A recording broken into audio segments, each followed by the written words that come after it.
All right, brothers and sisters, friends and family, much love to everybody out there. Much love to everybody who's part of the kingdom work, who's part of the will of our Creator, which is it's a way that is based upon the lives of people being in Torah.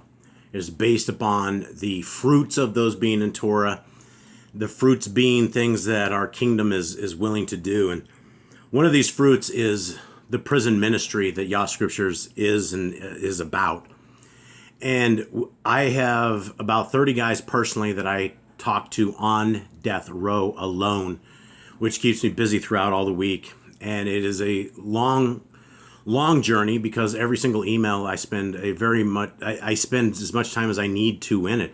I go line by line. I reply to them line by line with their stories and with their stuff, and we correspond and we interact. And there's just a tremendous amount of fruit that is being able to be born inside of these prison systems. And if anybody out there wants to be a part of Yah Scriptures, wants to be a part of Yah's prison ministries, send me an email, please, to jboss008@gmail.com, and I can show you guys. We have a little package that's all set up that we set you guys up with and include the names of brothers and sisters out there and get you fully established into this. So we're looking for anybody that wants to do this. And guys, I'd like to keep this brother in prayer. His name is Felix Rocha, and Felix is literally, I think, almost an illegal immigrant, and he has been in a very, very long time, and he doesn't speak a lot of English, and so I go back and forth.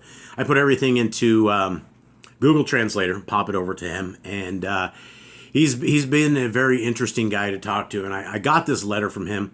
And I wanted to share it with you guys because it's a view into what many would describe as a life of hell, an un-Torah-like life of hell, that people are being held like animals almost indefinitely in some cases. And you can see how it affects the people. You can see how it mentally affects people. I've run into guys in the prison system who I try to communicate with, and he writes back in code.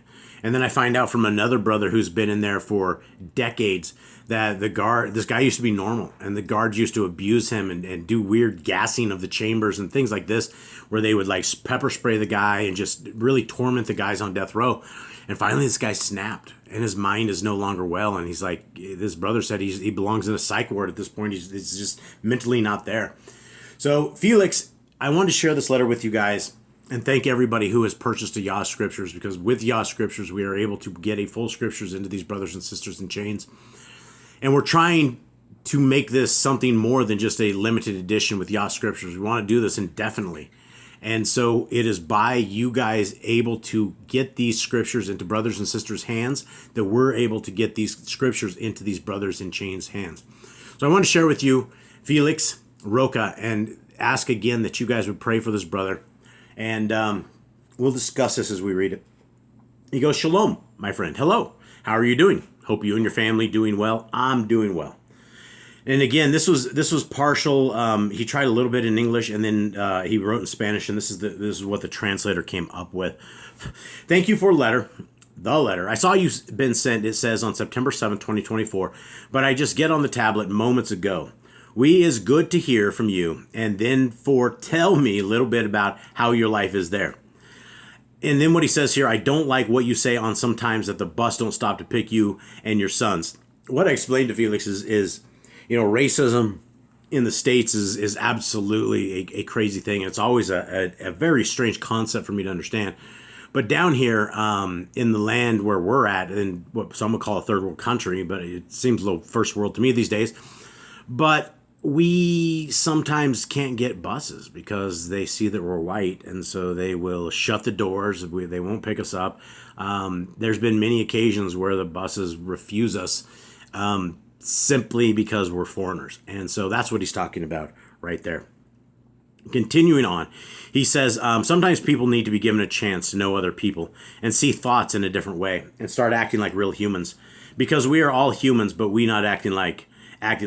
So hope things change there for you and your family. But the good thing is basically what he's saying is you like where you live.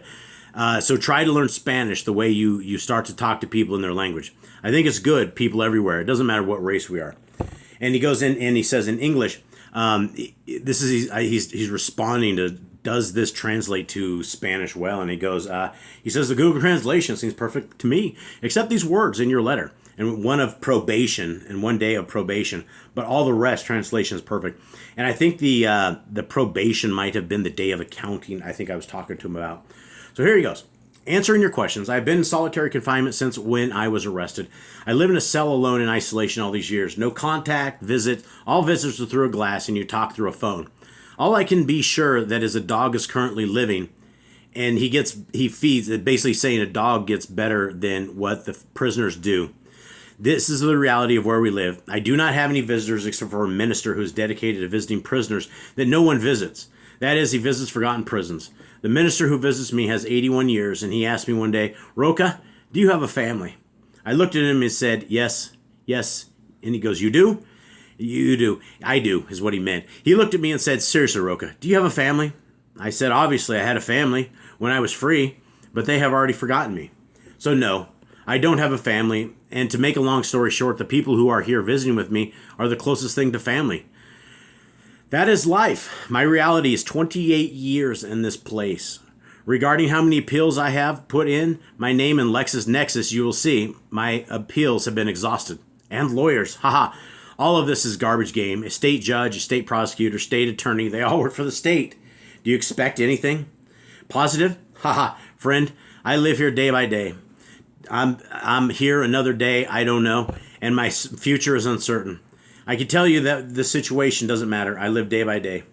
And he's continuing on. He goes, it's interesting that people call an American a gringo. Haha. Obviously, the word gringo is like saying American. And if the brown black is American and doesn't speak Spanish, well, they're all gringos. Haha. Obviously, one who's been in the USA understands the difference, that it is gringo and that he is moreno, black. He goes on, continues on. He goes, you know, about a year ago, someone writing me told me like this. Uncle is me, Michael Rocha, and your nephew. So it's like, his uncle. His uncle is Michael Rocha and his nephew. Okay. And he wanted to visit him, right? So he was going to get a uncle who was going to visit him. So he's been writing him since that time. I already put him on the visitation list, and he already registered with Securus. So I can call him on the phone or on my tablet. But you know what? He still not came to visit me yet. When I talk to him, he always says that he works and don't have time to come yet. So I always told him to come when he can, and there's no problem. Well, he don't know much about me, so I've been patient with him. He visited with his father long time ago. He was like 4 years old on the time, and it is the first time I hear from him since that time. I guess he's curious about me. Haha. Okay. And then he goes on this, and this is where this is interesting. Do you know that we have a phone on our tablets from 2 p.m. to 8 p.m. every day, but to register you have to be from USA. Also, you have to be on my visitation list, so you are from USA. Is your identification, are you from USA? Is it after you? I think what he's saying is the USA after me. And the answer is absolutely no. No, we drove away from our own free will. I can come and go as I choose. I'm a U.S. citizen as well. I have not revoked any of that. But and then he continues on. And if you ever want to put I put you on my visitation list. Just say so. It don't matter. You can't visit me, but you can register with Securus for the phone so we can talk sometimes. Hope you thinking about. I have space on the visitation list. I leave you along. Stay safe, you and your family. Rocha. Now, I wrote back to Felix, and first and foremost, I told him, you know what, Felix? I said, hey, you know what? My family is your family. And I said, you know what? We will absolutely adopt you if you will adopt us. And we are your family. And so I told him, I said, absolutely, because he speaks Spanish, and so do my kids, that we're going to set up the prison call so that he's able to call and like have a conversation with somebody. I mean, it's been what? How many years? 28, 27. And it's just this is a long time, right? This is a long time on death row. And these guys are in solitary confinement, right? They never, ever, ever get near another people. They don't get out. And so this is 2.5 decades of this guy being in there. And his time is very, very close to being up. And so this is why these guys are absolutely open to all sorts of stuff. And this is very interesting because it's completely in Spanish. And so I'm just using Google Translate to get through to this brother. And I've been sending him commandments. I've been talking to him about this. I'm going to try to find him a Spanish Bible that's better than the regular King James Spanish. And, you know, we're working with these brothers like this. And so a lot of this, people will wonder, why are you being kind? Why are you talking to us? And I had another brother, and we'll just call him T-Rail. And T-Rail came at me, literally came at me and said, you know, I need some truth, man. He's like, I looked up Yah Scriptures in Panama, and I don't see no prison ministry. Now, T-Rail was some gang leader and had like 100 dudes after him, this like crazy gang thing. And he's always talking about these enemies. So I explained to him who we were, and he comes back. And T-Rail now keeps Torah. This week, I heard from T-Rail that he is now keeping Torah, and I'm going to be doing a video on this dude because I would like some prayers for this brother as well. And so, guys, please keep Felix, Rocha in your prayers. This brother doesn't have long. When he says he's through his appeals process, the people on death row in Texas get 5 appeals, and when they're done, at one point they just end up with a date. And this is what we're dealing with a gal named Kimberly. She has been slated for early 2025, and we're also dealing with another brother who wrote in. He's like, man, they're gonna kill me next year. I'm innocent. You know, they're killing an innocent man. And there's some chilling stuff that I'd like to talk to all you guys about. This stuff that comes out of death row. You know, a brother who's been in there 3 decades talks to me about watching all these guys being either drug out, walking with joy, screaming and fighting, or just zombies when they walk what he calls to the van. And he said in his time there, he's seen 288 executions, and his time is up as well. And so, man, this is a crazy world that we're in. Thanks to everybody who supports Yah Scriptures and this ministry and helps with donations even. Where we've had brothers and sisters throw in donations, and we have been able to wield this and get these books into these brothers and sisters in chains. And guys, we got 100% success record getting these Bibles into prisons. And the grifters at the Holy Scriptures were telling everybody how hard it is to get these Bibles in, and we've had nothing but success. So, guys, Yah is working in various dark places. Guys, keep us in your prayers, please. And we much love to all you. I'm out.